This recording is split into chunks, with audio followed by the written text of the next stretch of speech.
Welcome to R&B Sauce. This is DJ Pineapples, and today we have a very special guest, an artist that you need to know about. He's a songwriter, a producer, and an incredible vocalist. Welcome, Brick. How are you? I'm good. How are you? I'm good. So I know you've been in London for like a month now coming up, right? It's coming up a month, yeah. What have you been up to?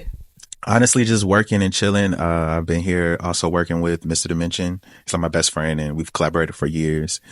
So just coming here to visit him and his family with the kids and all that, and getting some post-production for the next round of music. So just chilling out. Yeah. So do you know what? I need to shout out Kenyon Dixon because like months ago, I was on his Instagram stories, and I saw him post you, like it was your project or a single or something. And I was like, you know what? If Kenyon Dixon is co-signing this guy, he must be good, right? So I literally went to my Apple Music and I put in your name, and then I discovered your music, and Louder like stood out to me straight away. And it's just so full circle because when I was DJing for the Kenyon show a few weeks ago, like Kenyon was performing, and then halfway through, you came on, and then I was like, I recognized your tone. I was like, I know who this is. And then I found out that it was the guy like from months ago that Kenyon put me onto. So yeah, shout out to Kenyon Dixon, like for putting me onto your music because your music is incredible. Yeah, shout out to him for literally everything, because it's not even just with that. Like a lot of opportunities I've actually received have been through him. Like the very first time, like I sang background for someone, it was like for Tyrese, and I was filling in for him. He called me to fill in for him for that. And I've, either opened or like been a part of shows he's done in the past. Like when he toured in America, maybe a couple years ago, I opened like a show and we worked together on different things. And, it's just a really, really dope guy, really all about the genre and really pushing it forward and supporting other people and really just giving space. And even like with the London, like that wasn't supposed to happen. I just happened to be here at the same time. And when I found out, cause I don't like feeling like I'm overstepping or like trying to be an opportunist. But when I asked him, I was like, it just wouldn't be bad to just ask if I could.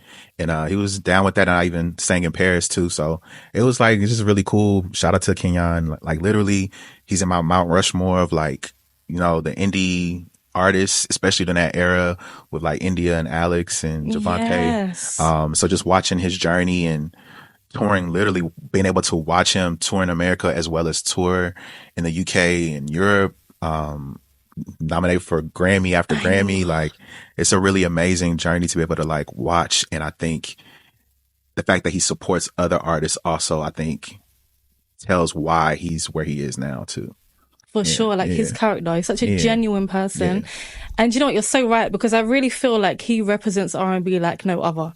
Like I'm always seeing all these Insta stories and I'm like, I can always rely on Kenyon. When he's going to release music, I'm like, yeah, it's going to be the R&B I love, literally like what he says. I think he does a great service of putting the actual genre on his back. I don't know any other artist, maybe besides like someone like Tank, who really champions the actual genre and not just does the genre, but literally everything is about R&B. And I think you can't really, I just don't know anybody else that does that. Yeah, I completely agree. And talking about Tank, I need to just say like Sex, Love and Pain. Oh my gosh. Like, that was in my list.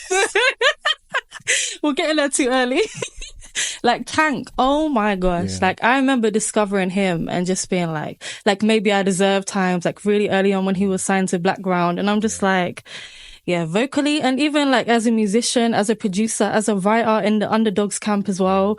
Like he's just so talented. Like he's up there. Even currently the way that he's like currently still like pulling other people up. So through the podcast, through his tours, like I know one of my homies, Remy Williams, I'm not sure if you're familiar with his music as well. Yes. Remy, yes. He opened for him in Atlanta. Like he's one of those people that's again pulling the new generation forward as well. So again, carrying it on his back, but also supporting other people, I think is super important. You really don't see that from a lot of artists. You just don't. I think a lot of us can get focused on trying to get our things done, but to watch other artists make space for other people is really, really cool. For sure. And you know what? The R&B Money podcast, literally like every Sunday, that is my thing to do. To like watch that. Him and Jay Valentine, even Jay Valentine, like I listened to him like way back as well when he was singing, and now seeing him do the manager thing. Yeah. But you know what? You mentioning Remy Williams, like I saw you post you posted something now, so now you're putting me on. I think it was like a song recently that got like Placed. Yeah, I yes. was able to write on it. He asked me to write the bridge for the song, and it got placed on, I believe, a movie that's coming out soon. I think either through BT or another platform. But yeah, Remy, he's literally like maybe like the past 3 years. He's also like he helped produce a lot of those records on the album. So Louder, he produced Louder. We collaborated on that, and just a really upstanding guy, amazing drummer. So I met him like maybe 10 years ago when I lived in Atlanta. He had just moved there. We did a lot of gigs together, and just always been super cool. And I remember I kind of had a hiatus where I wasn't really working on music. And I wasn't able to access Mr. Dimension. It had been some time, and he had just moved back to London. So I was in my transition and all the other stuff. And I just remember reaching out to him like, hey, bro, like I need some help on some records. Would you be down to collaborate? And he's literally supported me. Like I remember, I think I released the song maybe a couple years ago. He paid for it to be mixed and mastered. Like he's just a really Wow. upstanding guy too. And to watch him be very, very consistent in building up not just the music, but a brand behind it. He is a guy of like value where he just really wants the value to show through his work. And he just invests a lot of time and energy in what he wants. And I really, really, really respect and again, it's shown in how his following is growing, how the music is growing, and again, the placement on the movie. And it's not the first time he's gotten placement on shows and different things like that. And yeah, he plays for Summer as well. I sing with Summer, so he plays for Summer. Yeah, he plays Okay. drums No, for Summer. that's so cool. I love Yeah. that. And I think it's a song called I Want You or yeah, because I've been playing it on my show. Like when you put it up, I was like, let me check that out. Yeah, yeah. I wrote the bridge. And I remember it was a day where I was like, I was kind of in a rut. I hadn't written any new music. And it's actually one of the reasons why I was able to finish my album, because him and another artist, Zaya Bell, they hit me up on the same day. He was like, bro, I need a bridge for the song. Can you do it? And then she asked me to add some background vocals to a song of hers. And they literally hit me at the same time. And I just remember feeling very uninspired. And I think it's one of those, when you're working on your own stuff, you can kind of get in your head and overthink it because you want it to be perfect. But when it's other people's stuff, it's not as much weight because the song is pretty much already like in its flow. So now that I'm hearing, I'm like, okay, writing a bridge is easy. It doesn't feel as weighty. And so I wrote the bridge. I added background vocals to her song, and then it was like a light bulb went off, and I just got Then back to it's work. inspired. Yeah, it inspired me to finish the album, and yeah, shout out to both of them, especially Remy. But yeah. So what do you do? Like if you do deal with like writer's block or just like creative, decisions, like what do you kind of do to get inspired? Man, it's a lot of different things that I end up doing. Like even right now, like I travel, I've been working a lot this year, and I told myself that let me just take some time to go somewhere and just not be at home because that's all I've been doing is working. And so traveling has been a big thing recently for me. And honestly, just doing it. Even like going out to find inspiration, rather that be going to the movies, going to a museum. And a really big part that I've been learning is to reach out to people. So the same way that Remy would reach out to me to write a bridge, it's okay for me to reach out to someone else and say, hey, can you listen to this? Do you think I should add this? Or, just being able to reach out to the community that you're building.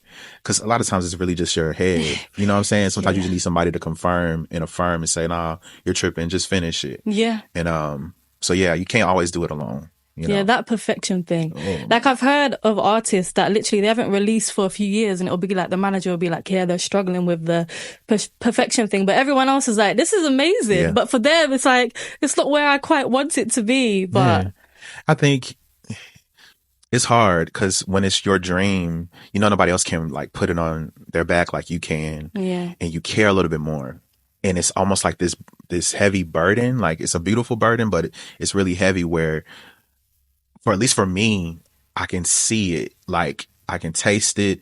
I know what the album cover is going to look like. I know what I want the music video to look like. I have all these like ideas, and sometimes they get stacked on each other. And so it feels very heavy. And it's just like, well, if I can't get past finishing the song, then what am I going to do? So I feel a bit like overwhelming. Exactly. Yeah. Overstimulated, overwhelmed, just kind of like, and sometimes you just need to step back and take it a step at a time. And so even for me coming here, like been working with Mr. Dimension like the last couple of days, and even just the little tweaks, I just wanted him to add one thing, and we ended up changing the whole song, but it puts me in another space where I'm just like, okay, this is what I really, really needed. That triggered something else. Yeah. It triggers the inspiration, because that's the other thing. People don't recognize that when you hear an artist's song, understand that probably could have been like a year, 3 years old. They've been sitting with this same song for some time, you know, and over time it gets old to you, or, you know, and you don't like it anymore. And it's like, it's still new to somebody else, you know? Oh my God. That is Yeah. something that I've heard so much from artists as well. That like I've heard the song and I've loved it. And then like you're saying, it doesn't come out. And then they've done a whole remix. But the thing is, for me, sometimes I'm like, I actually prefer the original, like sometimes, but I get For it. sure. The original thought, and that's another thing I've had to learn constantly over and over again, like, especially with the perfection part, like, I've watched songs that I've invested so much energy into, like I've reproduced or I've rewritten and I've re-recorded, and I got this new run that I thought was gonna like make the song what it is. People like the records, but it's also songs where the quality wasn't what I wanted it to be. It wasn't mixed to perfection. It was with a bad mic, or like I should have did a better vocal take or something. Those are the songs that, for some reason, that stick with people, because again, music is a spiritual thing. So if it sticks, it just sticks. You can't perfect spirit. Yeah, you can't. Yeah, you can't perfect a feeling. It just is what it is.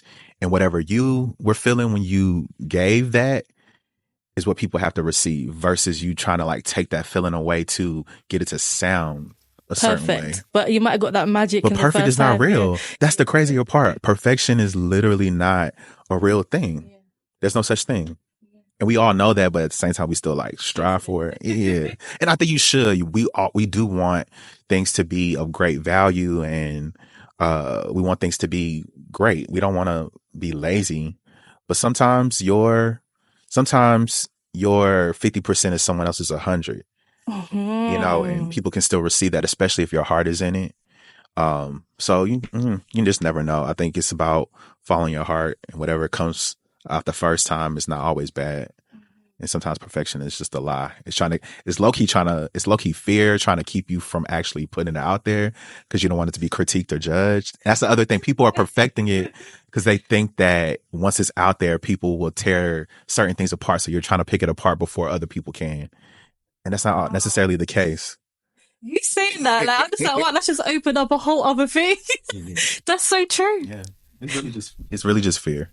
It's really just fear. But you know, you can definitely hear though, like in your work, that the perfection thing is there, because your quality, the music, everything, like the visuals, everything, the artwork, everything is such a high standard. But I want to take it back to the beginning. Mm-hmm. So I want to know, what are some of your first musical memories? First musical memories. Honestly, all of them probably are mostly like in church. Like solos, my mom sings as well, and she was over like all of like the choirs or praise teams that whatever church we were a part of, she was usually over the music like ministry. So music has always been like a major thing in my household, usually like mainly gospel music. But also I just remember being a kid that spent a lot of time in my room. My mom wasn't really about letting us be out in the streets and doing all types of stuff. So I spent a lot of time in my room, which I think allowed me to explore different creative avenues, like when it comes to visual art as well. Like I was one of those kids building forts as well as like performing in my room. I'm writing poetry and I'm making collages and I'm playing video games. So I'm doing a lot of creative stuff. And I think, yeah, music was like that thing in my room where it was like my best friend. Like I didn't have a lot of like, I would say a lot of close friends, because again, my mom didn't really like, we wasn't going to people's houses. We wasn't spending the night anywhere. Nobody was coming to our house.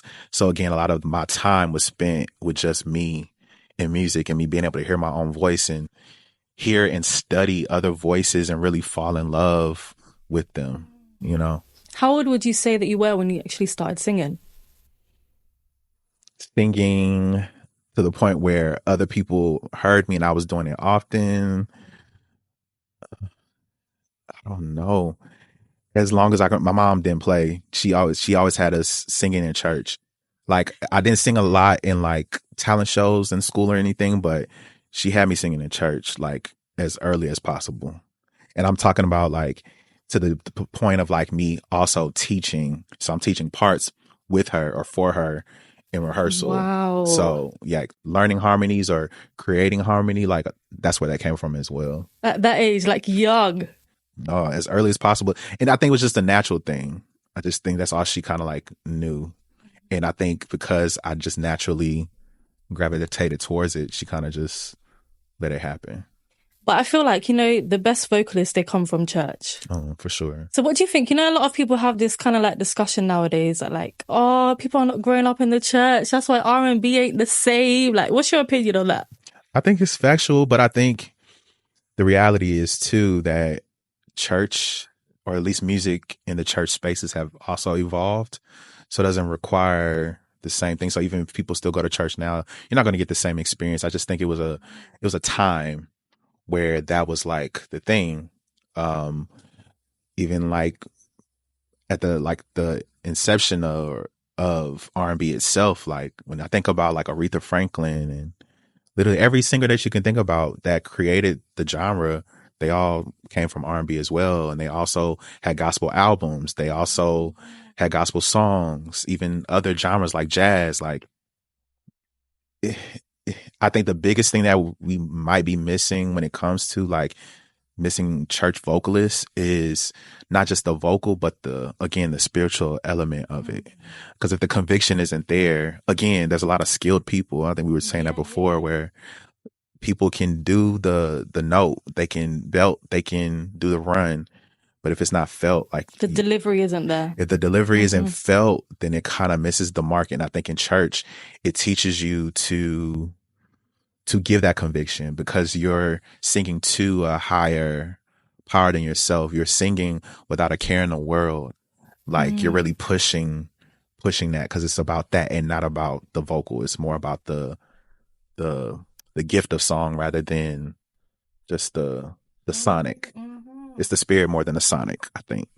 And I think that's kind of what can be missing with that. No, yeah, I definitely agree for sure. And I want to know, so like with R&B, is there like a specific album that you feel like sparked your love for it? When you was in your room, was there something you discovered that you had on repeat? It's a lot of different songs. I just remember like in the early 2000s where like R&B was like on the main stage. I remember seeing like a special where it was like Britney Spears was the highlight or whatever. She was like the headliner, but like Joe was one of the openers. So I'm thinking on the same bill, we see Joe and Britney Spears, and I'm like, a singer like him and records like the ones that he put out, he should just be like used to be a part of popular culture. We got Boyz II Men, we got all these different people, and it's just like I miss R&B kind of like being at the forefront of a lot of things. But to answer your question, actually, I think a lot about my first experience with Full Moon. Like I think I was saying earlier, I could still see in my head, like I remember sitting on the side of the bed, opening the CD, putting the CD in the CD player, watching the numbers come up for the time of the CD, pressing play and not leaving that spot, and obsessing over that CD and playing it over and over again, even with scratches on it and it's skipping sometimes, like constantly like running it back. Like, mind you, I'm like a kid. Like I had to have been like maybe like 11. I was a kid. I just remember being a kid. It was like spring break because it was the day before my birthday in March. It released on March 5th and my birthday's on March 6th, and it just happened to be spring break week or whatever. And we were away for spring break, and I just remember sitting on the side of the hotel bedroom and I just never went back. And it's like every time you listen to the album, you hear something new. Even when you hear your like favorite parts and new details, and it just has so many layers. Exactly. And it's such a spiritual experience again to me, because even as a kid, she's singing about love or heartbreak, and I've never experienced that a day in I've never had my heart broken. Yeah. But I can feel her sing it, and I'm like, I've been heartbroken too. Yeah. Never experienced it, but I've been heartbroken too. Like, I get it. Yeah, I agree. As I was saying earlier as well, When You Touch Me is like my favorite song of all time. I just feel like when it comes to an R&B record, that is like perfection. Like even with Teddy Riley on the Talkbox as well, it just, Brandy. But you said that It was your birthday and it came out the day before. Was it the same year? Did you get it the same year then? Was it like you got it really quick after it dropped? I got it really quick after it dropped. Like it just got into stores. So you were like, I am getting that. So you was a Brandy fan then before this. Yeah. Oh, no. So growing up, like, again, because my mom raised us on like gospel music strictly, but I do remember like summers when I'm with my cousins in Houston, like we're like watching Sister Act 2 or we're hearing Baby or I Want to Be Down. And I'm like, whose voice is this? Her voice was just so, I don't know. It just intrigued me a lot. And I think that's the other thing. A lot of my influences are actually women singers because I'm more of like a baritone. So a lot of the male singers that I listen to, I couldn't necessarily execute a lot of what they were doing. And so I found more comfort listening to women and being able to sing the octave. And if not the octave, use my falsetto to do what they were doing too. So where my voice kind of felt, it kind of like, I don't know, I just felt more influenced by what women were doing. They tend to kind of be more creative in my opinion because they get more room to. I think sometimes being a guy, it kind of can restrict you, I guess, in what you do based upon like masculinity, of course, society and all the other stuff. I don't go what there. The vulnerable stuff. Yeah. Even the vulnerable stuff. And even now we don't get the singing in the rain unless it's like Kenyon, but I need that back. I need that. I need like Cry For You Jodeci in the desert. Like. Everything is like toxic and pride and like, you know, like it's like you hurt me, but it's like not like I'm hurting. It's like I'm gonna hurt you back. I'm gonna hurt you back. Yeah, exactly. And it's just like, wait, what happened to like again the feeling? What happened to the spiritual part of it? I also think the reason why we don't get those same things in music is because as a society, that's technically what's happening as well. So people can only sing about their experiences, and as we watch the world become, I guess, more numb, it kind of is showing up in the music too. And the music is only repeating that and making people feel, you know, I guess more content in that vibe. No, for sure. I agree. So you were saying about female singers. I want to know, give me a couple more. Who else were you like pulling like from? Growing up or like Brandy? My favorite now? No, growing up. Growing up. So I would say Brandy was up there. I really, really loved Aaliyah. Just as an artist as a whole, she was just so effortlessly cool. And I think we were talking earlier about being able to hear her on soundtracks. That's the other thing. A lot of my access to music, again, was through like movies. So because we weren't allowed to have it in the house per se, but when you could hear certain people on soundtracks or they were a part of a movie or something like that. So Brandy was easier to access. I remember because my mom wouldn't let us have like secular music in the house when Brandy was starting Double Platinum with Diana Ross. It was around the time of Never Say Never. And my mom was this close to considering like buying the album for me. I was so excited. She changed her mind, but it was that close. But did you get to have like Waiting to Excel and like sitting up in my room and so certain songs, if there was ways for me to like get to it again, so I had my cousins, and then of course you go to school with different people. That's another way that I discovered a lot of music that I love now, just by my peers and like different people that I grew up around. But yeah, Brandy, Beyonce, Destiny's Child was like a big thing for me too, especially like with Destiny's Fulfilled. It was such a great R&B album and like a closure for their like maturity. It was, to this day, it's still like the production. Knife Wonder, what he did on that album, what everybody did on the album was crazy. Like every song it wasn't like an album filler. Not at all. Do you know what? Literally like a week ago on my show, so on the last part of my show, like I celebrate like an album and I celebrated Destiny Fulfilled because it was like the 20-year anniversary. But like, I feel old too. But like you're saying, what a perfect way to end. But like, I really am hoping that they have a reunion, but I don't know if it's going to happen. I wouldn't blame her if she didn't, but yeah. Yeah. Beyonce's so big now. She's like... But I mean, I don't know. You know, again, I think it's more about the element of surprise with her now. She doesn't want it to be kind of be expected. She kind of wants you to like not think about it, and then she just pops up and surprises you. Exactly. But yeah, Beyonce actually was like one of my favorites as well. And this is during the era where people could talk about Beyonce and it not be illegal. Like people used to really like talk about her bad because they thought she was like the reason why the group kept falling apart, whatever the case may be. Oh yeah, of course. And I used to defend her to the death. Honestly, like you've been a stan from a long time. No, part one. It's always no part one over no part Oh, two. 100%. It was such an amazing record. Such I an amazing agree, record. but part two was like the one that done better though. But Rock left the remixes. the up tempo kind of vibe, but the slow jams for me and like the bridge. Sure. Yeah. Say yeah, you love me, but I must confess. It's such R&B. Get on the bus. Like that's just how I really got some records. The Writings on the Wall was an amazing album as well. But I want to ask you one more question. And Destiny Fulfilled, like, what is your go-to song on that project? Love.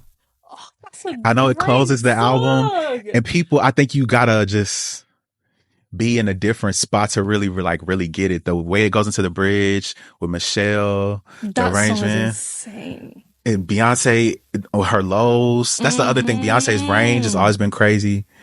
That song, I could play it at any time and just be transported to another place. And to me, that's what love probably feels like in like the perfect world for me. That song and Dangerously in Love, like that first album from her, A Gift from Virgo, because of the jazz. Yeah, that's that is to me, that is what love absolutely feels like. At least to me. I love that. When I think about love and I think about the visual and the sound of love, that's what it feels like to me. Do you know, Destiny Fulfilled, I love Love as well, and I love If. Them two are like it's the sample. Knife Wonder really did that, man.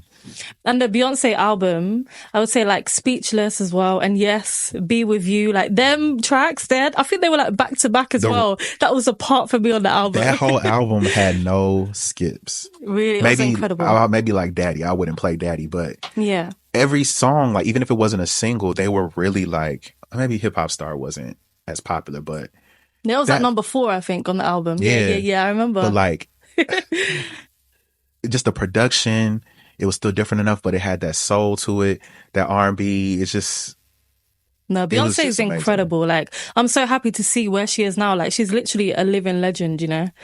And she gets the flowers. Like, I feel like everyone knows how great she is. I think people also forget all that she had to go through to get there, too. Because again, I remember times where SNL were doing skits. Well, not SNL, but Mad TV was doing skits about her, and just a lot of what was going on in tabloids was about like putting her down. That her being kind of like the mean girl, right? And that wasn't, that wasn't the case. And I think it's, more complicated than that.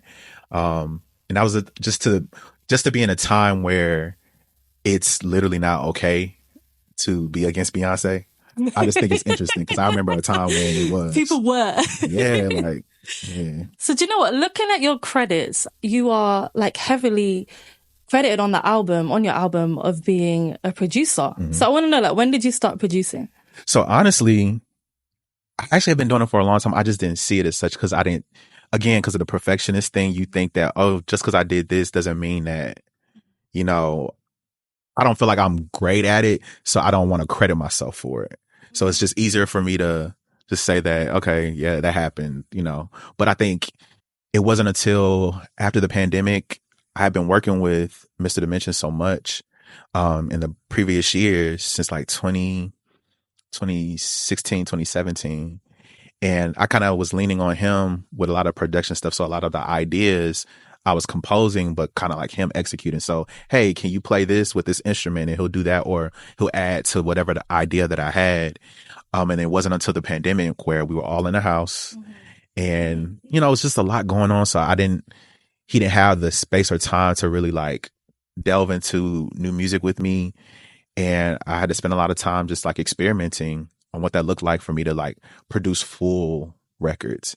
And then I'm like remembering in the past where I've like put songs together and I've found ways to produce songs for myself with loops, or I hear a guitar or something on YouTube and I rip it and like put stuff together. And so I've been doing it for a while, but it wasn't until, this past album where I could really feel like I could take credit for it.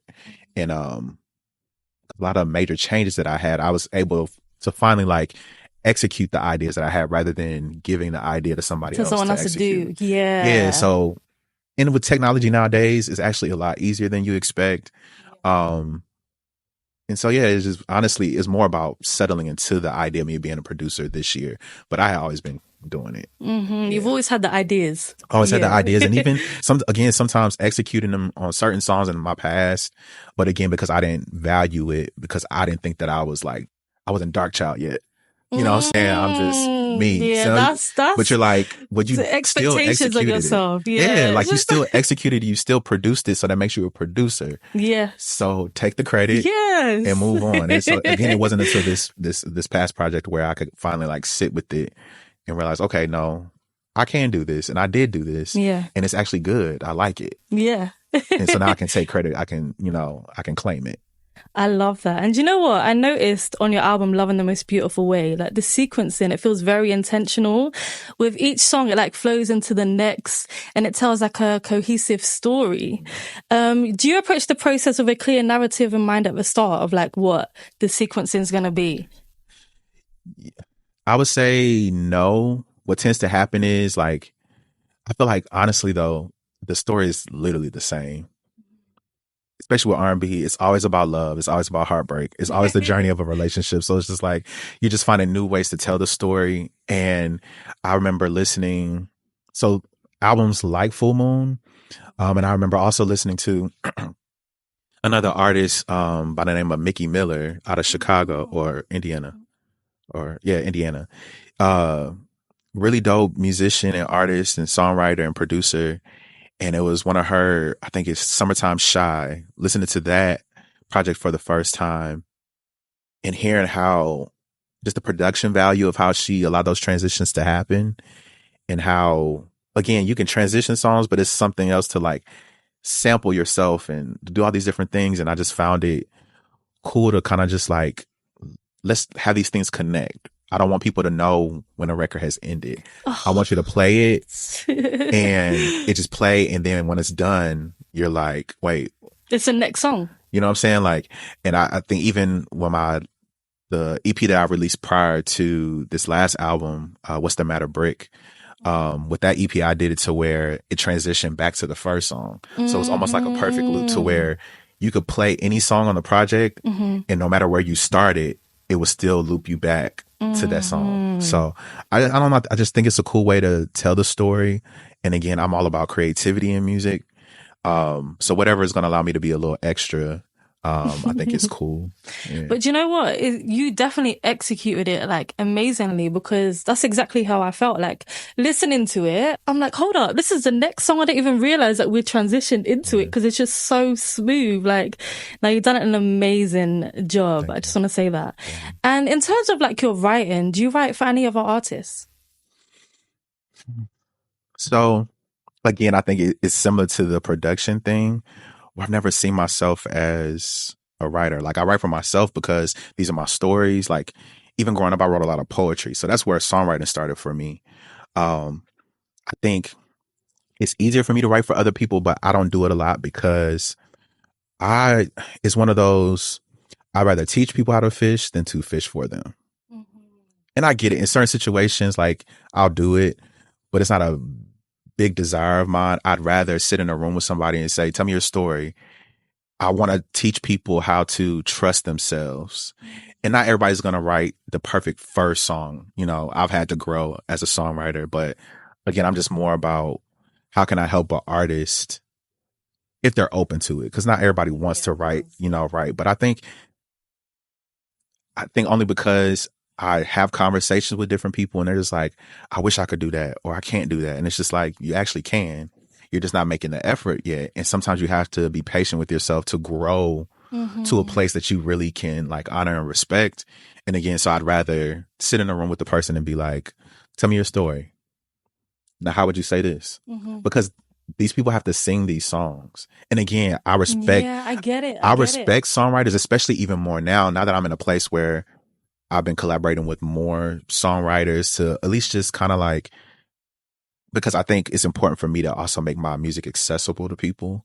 So it's not just my thoughts and I'm talking in poetry and all this other stuff and people can't necessarily understand it. I want to make sure that it's accessible and people can understand where I'm coming from. So it's okay to, want to sharpen your skill and get help. But me, I just want to I just want people to No, I think feel that's like a they great can. way to like give people like the tools as well. And also Yeah. because when they do sing it, they're more connected to what they're singing rather than you like telling them, okay, like they're telling you the story and then you're helping them write it in a way that feels, you Yeah. know, that they can feel. So yeah, no, it makes Yeah. complete sense. Like Yeah. I It's get it for hard for sure. me to even sing songs that other people have written because it's just like, You don't feel it would as I well. say that? Not even just what Yeah. feel it, but would I say that like that? Yeah, yeah, There's yeah. certain songs where I may wouldn't say it like that, but I think it's cool the way that you said it, and that makes me a fan.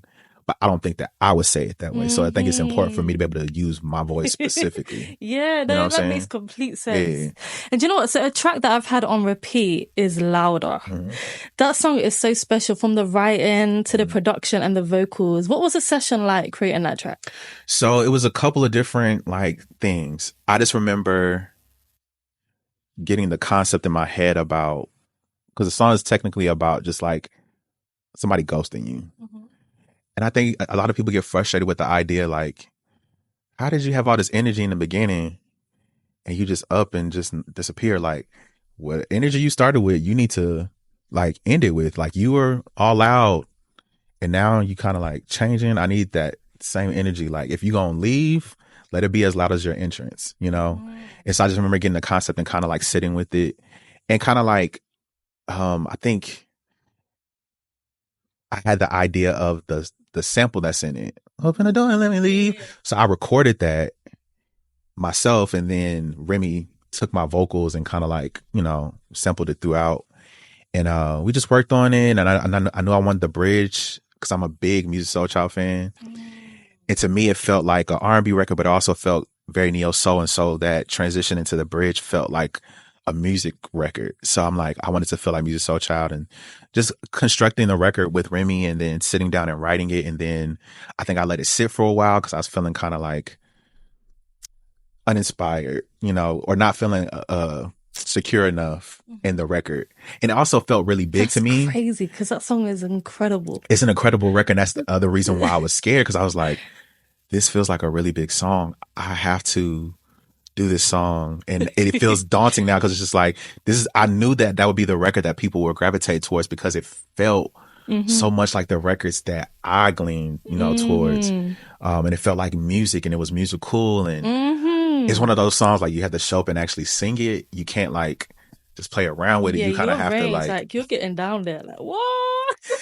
but it's one of those songs you have to do that with. And so I started to feel the pressure a little bit. And then I remember one of my homegirls, Felicia Hyatt, she happened to be in Atlanta at the time. And I asked her to just kind of like help me kind of finish the record. Like, cause I had some ideas on where I wanted it to go, but you know, you just kind of want that affirmation. And she helped me, you know, finish the record, and yeah, recorded it. And yeah. That's an incredible song. And the bridge, oh Yes. my Yes. gosh. It's probably my favorite thing. I think I had the most fun recording the background vocals for it. Because I really, really love vocal production in Yeah. that way. And I don't know, it just felt like it felt classic. No, And I think I definitely. always like try to strive towards that. Like when I listened to the project, that was the song that really grabbed me instantly. Yeah. That was the first one. So, and you know what? I just want to talk about like bridges and R&B then. And I noticed that you have bridges on the project, right? So I want to know, what is your opinion on why they're not as common as they used to be? Like it was like pretty much a standard in the 90s and early 2000s. I don't know. I don't, standard is a hard word to use because I just feel like culturally, that's just where we were. I think bridges are definitely still a thing, especially with artists. And that's the other thing. Like a lot of the artists that I listen to still have them, especially my peers, especially like people that I actually know, like people like Kenyon, and 100%. They definitely there's do. people that are making the music, you know. And I think if we don't hear it as much in popular music or popular R&B music or mainstream R&B, I think it's because the length of music has shifted as well. A lot of people are looking for shorter records. The labels are wanting to support records that can get on radio in and out. Because I just remember recently listening to an older song, and the song had to been like 6 minutes. But we're not thinking about that. They have at least Mm. those last three choruses are back to back, and we're singing the same words back to back. And the song is, I'm like, we're in the third, we're singing this for the third time, like, but we're in it, you know? And I think because again, without that spiritual element, it doesn't allow people to forget that time isn't a thing. Music should be able to do that. Music should be able to let you forget where you are, what time it is, or it should allow you to be present with it and inside of it And get and lost. escape. Yeah. And a 2 minute song is not going to let you do that. It depends on what's going on in the song, but I think the reason why bridges are missing from specifically from mainstream is because, you know, industry wise, they're looking for people to get their money back. And a lot of people are spending a lot of money. I think Money Long has spoken about this a lot, where labels aren't necessarily wanting to spend money on grand production, which is why we're grateful for people like a D-Mile, you know, who Yes. give us music. They don't give us product, they give us music. Mm-hmm. And I think just that fine line between music and music industry is kind of what's always messing us up, because I think I saw a video recently where a guy was saying how what's ruining the music industry is that they're allowing people in positions of power to be about the industry side and not about the music side. And they're wondering why records aren't lasting, why things are shifting so much. And honestly, I feel like nobody really has an answer on how any of these things are going, or how you should go about your business, because things are constantly changing, whether that be through social media, whether that be through streaming. We're witnessing now, like, what Drake tried to drop that lawsuit. Oh my gosh, and it's just like, that's crazy. and it's just like, first of all, we don't know what's what, but the reality is, if what he's saying is true, he's benefited from it. A whole bunch of artists have benefited from that, if that's the case. What was he saying? Like Spotify were like pushing it intentionally. Was pushing it, and he used like a credit of somebody saying like, basically that Spotify was promoting, you know, after, or it was playing like after random songs or whatever. But then other people were pulling up receipts of maybe some years ago where Drake was literally all over Spotify, and it's just like, and again, that's industry versus music. And I think it's a cool thing now though, because I think people are finally getting fed up with the numbness of it all. Mm-hmm. People want to feel things again. They're looking for that feeling, and maybe not being as afraid of vulnerability. So they want the music that makes them feel that. And I think a bridge is a part of that. There has to be some kind of climax. There has to be some kind of transition up. We're no longer just vibing here. We're going on a journey. Exactly. You know, we're telling a story. Yeah. Exactly.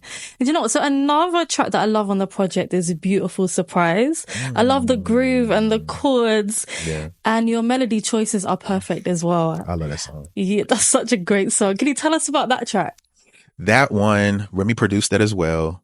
And I just remember, because it was one of those things where Remy, he's like a really hard worker too.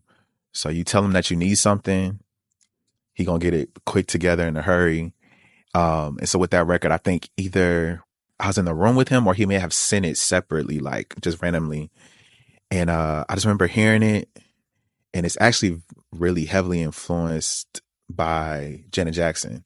So when I heard it, I was just like, I want to get into like just a really cool back. So like even the chorus, the layers of that just reminded me of Janet a lot. And I just wanted to be real cool. Like I wanted that effortless cool that we talked about with Aaliyah, and just kind of like understanding that not every record has to be that kind of R&B where it's just like, ooh, yeah, like we're not yelling all over the place. You know what I'm saying? I ain't trying to like sing, you know, people under the table, but there's also elements of R&B that's real, like there's a pocket there that's real cool. And I just wanted to give that effortless, like grown, and there's like a warmth to yeah, like a grown, and like just a grown vibe. And I think even where it falls in the story, this is more of an introduction to a person. So I'm not about to do the most. Yeah. You know what I'm saying? You don't do the most when you first meet somebody. So I wanted to keep it real cool.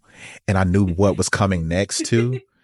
Because that was the other thing. A lot of those songs, especially like those 3 back-to-back, so it's like Beautiful Surprise, Risky, and then Business. If you notice, all of them are pretty short, but a lot of them were actually much longer originally. But in constantly redoing them and reworking them and seeing how they all fell together in the sequence of the album, I just felt it was better to let this part of the story feel quick. Cause to me, in the story, it felt like a quick rise to a relationship or to love or whatever you would call it. Just kind of like you meet somebody and there is like that call after you just met them and kind of like you flirting and you kind of thinking, should I move this fast? And then you do move this fast. And then later in the story, you find I shouldn't have moved that fast. You know? So I wanted the timing of everything to also display that we're not going to linger in the flirting phase too long. We're going to move. We're going to go to the next step because that's kind of usually how it actually goes. A lot of people tend to get into things fairly quickly. So because I noticed that with risky, you have like risky ... and then you have ... business. So I was like, okay.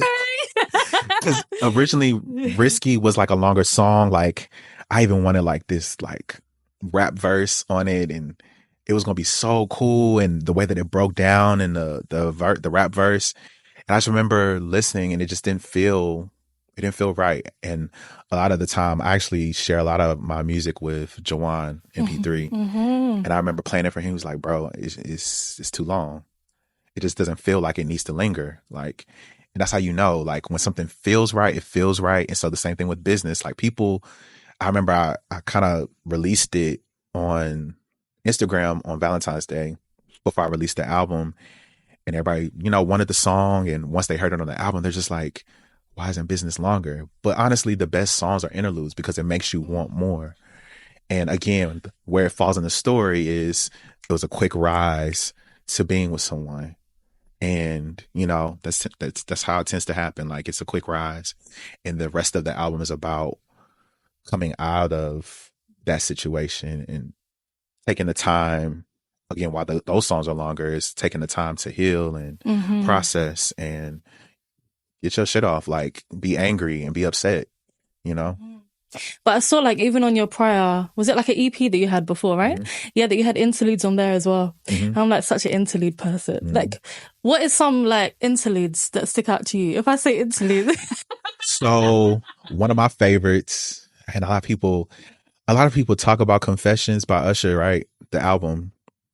But I'm a big 8701 person.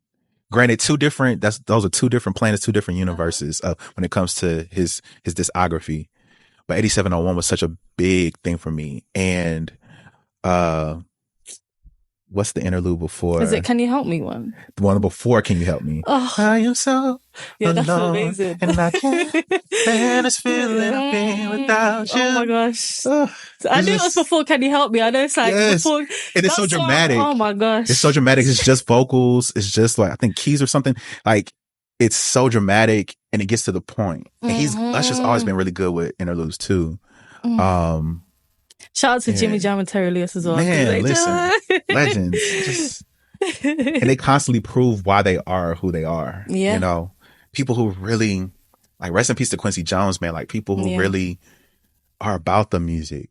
And because you had to constantly, I think as artists, you constantly have to remind yourself that this was always about music. Because sometimes you go into it, I know I feel like I kind of went into music, not randomly, it's always been a part of my life. But when you get opportunities that lead you to higher places, it kind of puts you in a position where you kind of forget that at the core of this was always my love for it. And you kind of forget that because you're now busy it's become a job now. And you're just so busy trying to get to the next space and the next level instead of like still being able to enjoy this thing that you love your whole entire life. Like, exactly. Yeah. That's so important to keep that, you know? Yeah.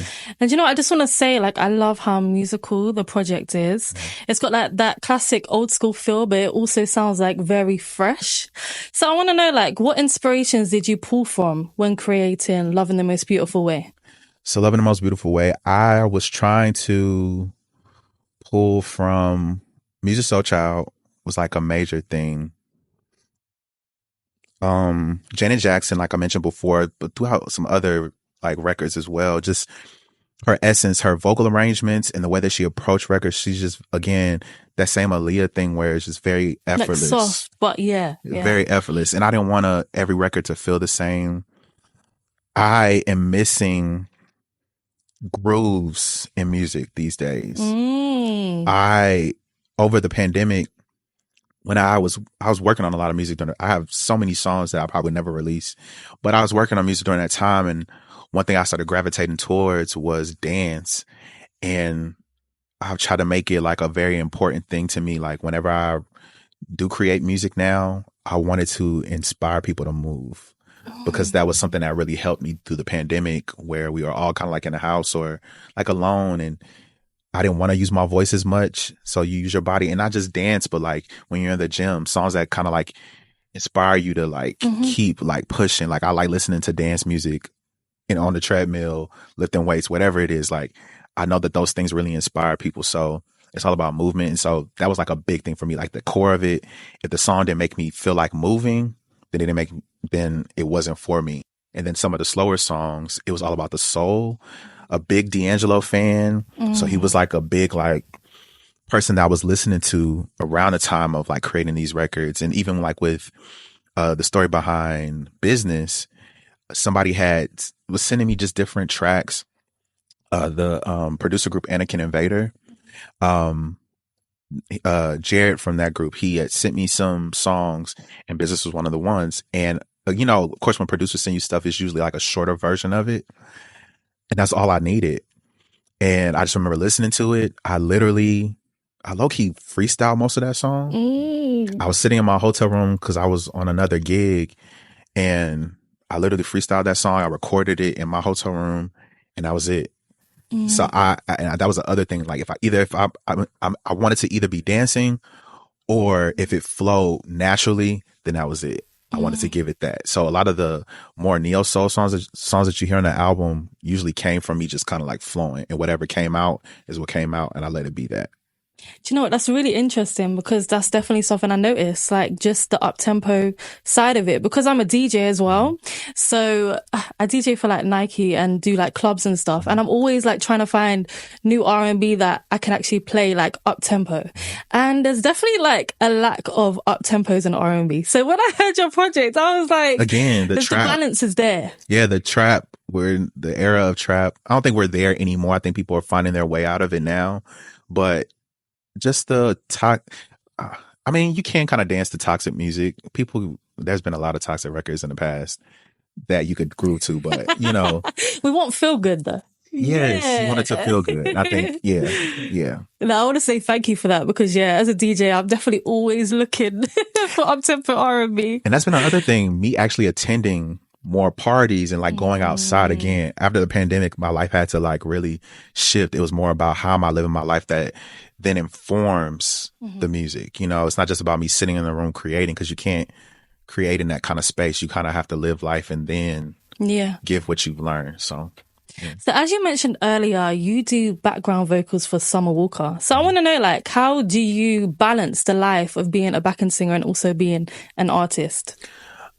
I feel like I'm still learning that, again, because I'm not really like an opportunist person. Like I didn't take the gig to kind of be like, let me get the, gig and get it in good with people and whatever. It kind of just happened. And I think I've just been spending more time learning. I feel like I'm in a season where I can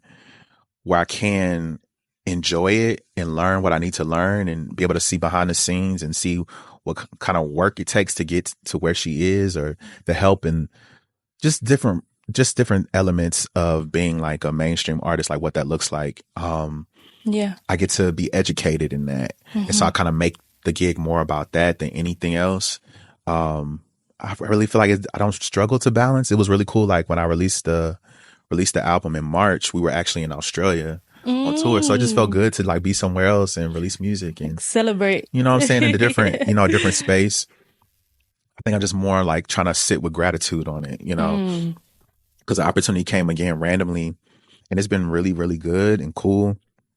I was even talking to Kenyon about what his journey's been like, and when he decided to transition, like what was that like? What did that feel like? And what was he paying attention to and looking for? And so it's just good to just gain education. I'm more in a space where I'm like gaining knowledge and gaining education through all these different scenarios and situations. And I don't think it's really about balance right now, because my main focus is like doing that job, and as well as just putting more music out. So I'm not trying to like tour the world right now. Like I'm looking to just get back in the flow of releasing music. 'Cause I used to release music all the time, and it had been some time, during the pandemic. And this past album was like my first effort, in a while.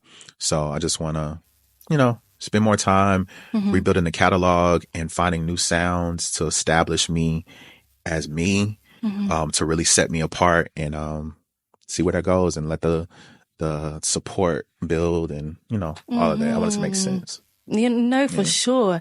And you know what? So something that I feel is super important to talk about is male artists and R&B.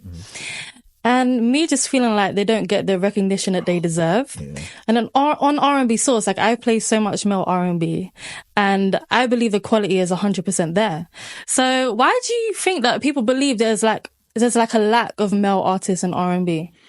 I think one thing I'm recognizing is that a lot of these conversations about music, and not just R&B, just music in general, a lot of that happens online, but it's completely different in real life. So prime example, like that's the other thing, like singing background for Summer. Of course, when you're involved in a camp of a major artist, of course you see some of the dialogue that's happening online about them.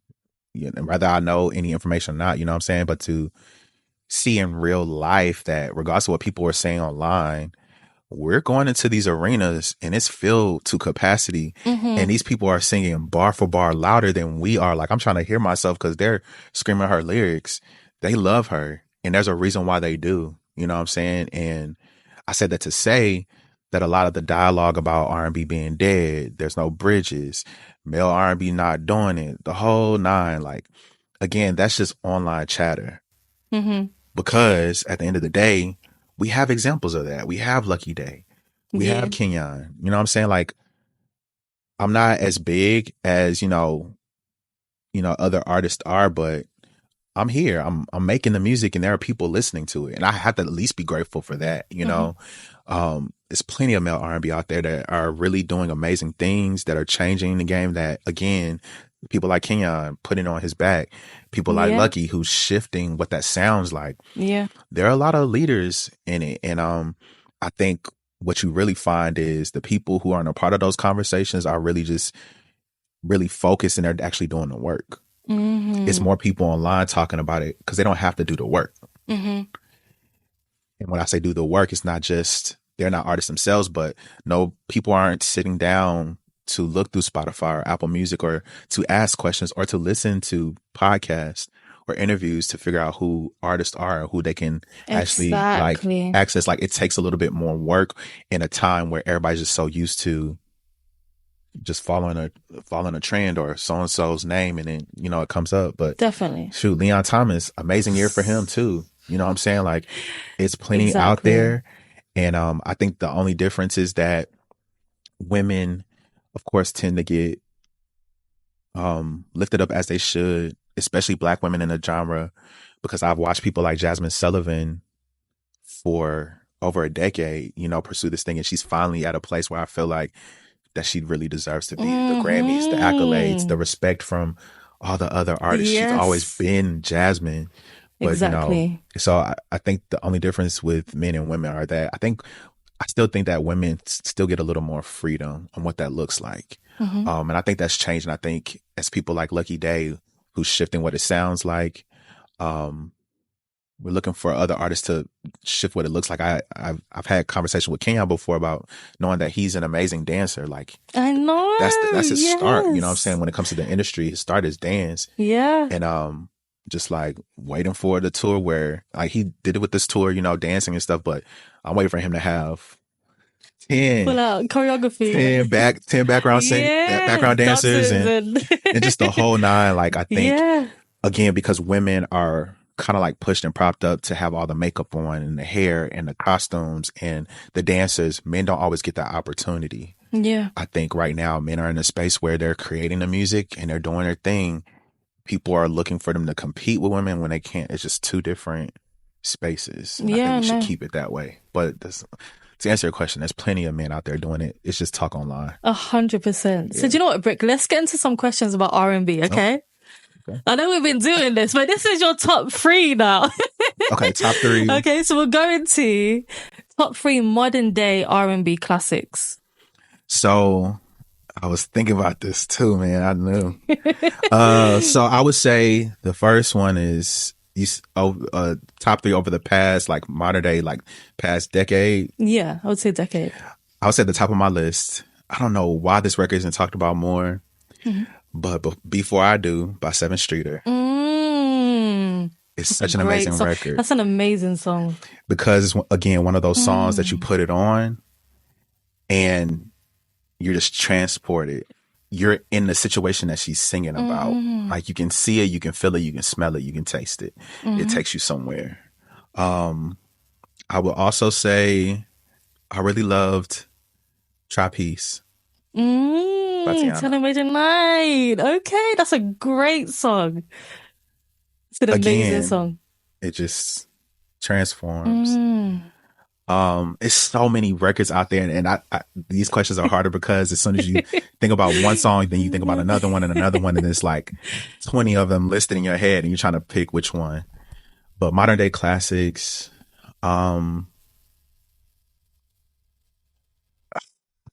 Just for today. just for today, Okay. for today. So I'm gonna say myself. Go I'm gonna ahead. say it's a song I have called Some Other Dude. I released it in 2019. And I think just the epitome of the song is so R&B. I had never invested so much energy into a record like that. And it feels so like classic, but still fresh. Yeah. But if I gotta like shift a little bit, I'm gonna say Snooze by SZA too. Yeah. Everyone Shout out else to Babyface and Leon Thomas on that one as well. They got Grammy for that. And shout out to SZA, man. Yeah, for sure. She's just different. You know, I know there's also like that alternative like thing, but in every bag she has, I'm still mad. Hit Different wasn't on the album because her and Ty Dolla $ign together. Yeah. I want an album like that from her. Yeah, that was a great song. I agree. So what about your top three R&B albums of all time? So number one is gonna always be Full Moon by Brandy. Yeah. That's the album that to this day, if I played it, it would just send me on a Brandy binge for the day, but it changes my mood. I could be in a bad mood and it lifts me up. It makes me forget about anything that I've gone throughout the day. That's so powerful though. Music's so powerful. Like I really be So listening to music and I'd be crying though. I'd be like, I'm a mess. I'm always doing it. And not just crying, but when you can really change a person's moment, and it's when you go to concerts and you hear it live, and it's such a spiritual experience. And I think when I remember that part, it makes me really grateful that God allowed me any kind of ounce of talent or gift. If I couldn't sing the way that I do now, and I could sing a little bit, I still probably would use it just to like try, you know, and because it's such a powerful thing and it's such a beautiful thing. And again, like we were talking earlier, like growing up, that's all I really had. That was like my confidant, my friend. That's where I felt feelings. That's where I expressed feelings. Yeah. When I couldn't necessarily speak them. So yeah, but yeah, Full Moon forever. Full Moon forever. I'm going to say Music Soul Child's Soul Star album. Again, another album where I remember, again, I wasn't allowed to listen to secular music growing up, but I was on a school bus going back home after school. And this is when we like would trade CDs with other friends, or they would make mixtapes and we would just like trade off. And I remember somebody I was sitting next to, this guy, Chris, he had the Soul Star CD. And I just saw that it said Soul Star. And I was like, what's that? And I knew of Music Soul Child, but not in this context. Like I didn't know his songs like that. And I put the album in, and that first, like the intro song changed my life. It made me obsessed with the genre of neo soul. Like it made me go down the rabbit hole of that to the point where like I had the lyrics tatted on my arm. Really? I had an angel, because the song talks about an angel speaking to him, telling him to go out and let his light shine, the whole thing. And I had the lyrics of the chorus on my arm, and I had an angel tattooed. Yeah. Wow. I love that song so much. It changed my life. And the last one is hard because I really want to say Sex, Love, and Pain. I only mention these three because these are albums that I listened to that made me want to study them. like nothing could stop me from like listening over and over again. I still remember the first time I listened to that album as well. I had it, um, I had it, and I was at work, and I used to work in like a stock room, so I was like moving boxes around. Press play on that album. The first couple of songs, like Coldest, My Body is one of the best R&B records of all time. And I just like, I haven't been able to speak to Tank ever or whatever, but if I were ever to be able to talk to him, like that album is like, it has to be goated. Like it has to be a standard. It has to be in everybody's top 10 if you like talking about R&B. Yeah, I agree. I've actually got it on vinyl upstairs. Like, yeah, I got it recently on vinyl and I was just like, oh. That's my goal. Like getting all of my favorite albums like on vinyl. Like I have Full Moon. It was gifted to me. Well, that's because I can't get hold of that. I'm trying. Yes, probably too expensive wherever it is. It's like on eBay for like 300 or something pounds. And I just... Somebody gifted that to me when it was like maybe 20. So I feel very blessed. Yes. But yeah, Sex, Love and Pain is up there for me. But there's so many other albums out there who are my like all-time favorite, but those three are albums that I initially listened to that changed how I wanted to like love music and listen to music. But if I could put one honorable mention, it would be Nostalgia Ultra, the mixtape. That changed how I wanted to be a writer. It made me want to approach writing differently. Okay, so you have an honorable mention. Yeah. I get it though. Top 3 is really hard. So I want to know, like in 2024, like who is B.R.K listening to in R&B? So honestly, all of my friends, man, I have a hard time listening to music because if it doesn't grab me initially, sometimes it takes a little long for me to like come back to it. But all my friends are really, really amazing artists. You have the Moors, you have Jawan MP3, of course, you know, Kenyon, Javante, India Shawn, that last album, her and D Mile together is like bananas, but every project she's ever released to me has always been very like top tier, and the value of it has just always been amazing. But honestly, mostly my peers, mostly my homies, people that I actually know, Remy Williams, yeah, all my homies. But you're really in the scene of R&B where it's that excellence though. Like your friends are all incredible, so it makes sense. And I think a big part of that too is most of them being like independent, you know, there's not as many restrictions. I think sometimes with labels, it can get very complicated. Like one of my favorite albums that was released this year was actually Normani's album. And it wasn't super traditional, but I think I respect and always like the fact that when you listen to her, you can tell that she took her time and she really respects value and she studies.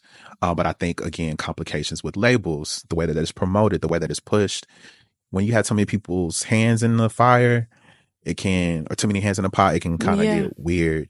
So that's why I say a lot of my friends who are independent and just giving their heart, I think it's something really raw and cool about that can't be duplicated, and that's really special. Definitely. So I want to know what is coming next for B.R.K. So the phrase is, in the most beautiful way, none of this matters. So I just released In the Most Beautiful Way.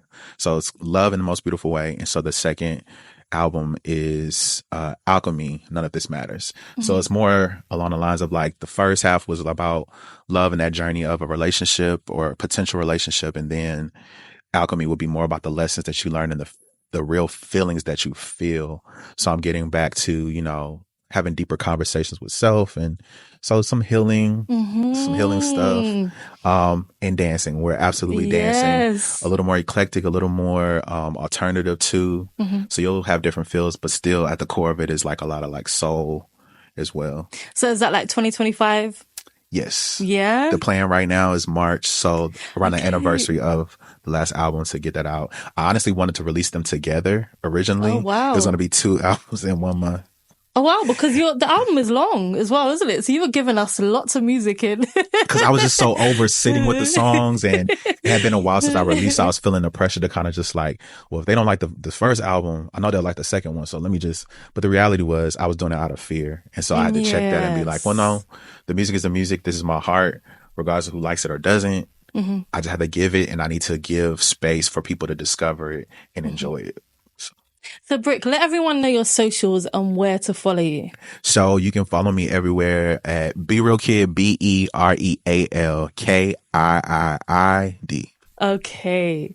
So, do you know what? I just want to say how amazing your vocals are. Like your tone, your range, your run. So, I want to know, would you mind blessing R&B Sauce with an acapella? Sure. So if you wanna go, please go on, but don't you spare me none. 'Cause you communicate and I believe, 'cause words mean things. And all I'm trying to say is keep the same energy. Let your entrance be just as loud as when you leave. Wow, that was incredible.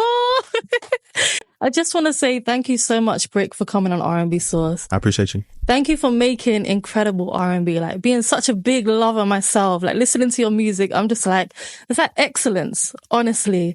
And I want to also say that like me doing R&B Sauce, like doing my radio show, like it's so I can put people onto people like you that are incredible, that people need to know about, you know? So I just want to say thank you so much for talking about R&B with me today. And I'm always going to be supporting your music on R&B Sauce. Thank you for supporting and having me be here today. So yeah, I appreciate it.